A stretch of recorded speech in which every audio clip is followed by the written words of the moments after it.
বুদ্ধির দিক থেকে ওরাং ওটাং প্রাণীকুলের মধ্যে প্রথম দিকে রয়েছে। তবে নতুন গবেষণা বলছে ওরাং ওটাং মানুষের ধারণার চেয়েও বুদ্ধিমান। সম্প্রতি ইন্দোনেশিয়ার সুমাত্রা দ্বীপে রাকুশ নামে একটি ওরাং ওটাং নিজের তৈরি ওষুধ ব্যবহার করে সুস্থ হয়েছে বলে প্রমাণ পেয়েছেন গবেষকরা। বিজ্ঞান গবেষণাপত্র সায়েন্টিফিক রিপোর্ট ওরাং ওটাংটির চিকিৎসা পদ্ধতির ওপর বিস্তারিত সংবাদ প্রকাশ করেছে।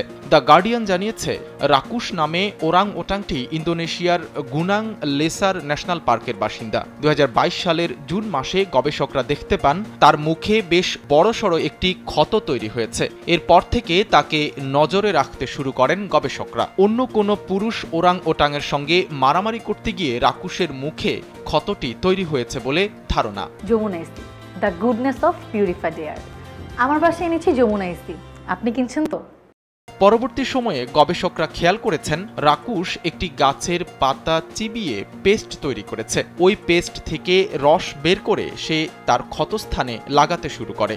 ক্ষত পুরোপুরি না সারা পর্যন্ত বেশ কয়েকবার নিজের বানানো এই ভেষজ ওষুধ ক্ষতস্থানে লাগিয়েছে ওরাংওটাংটি। 5 দিন এভাবে চিকিৎসা চালানোর পর গবেষকরা বুঝতে পারেন ক্ষতস্থানে ইনফেকশনের কোনো সম্ভাবনা নেই এবং ক্ষতটি বন্ধ হতে শুরু করেছে।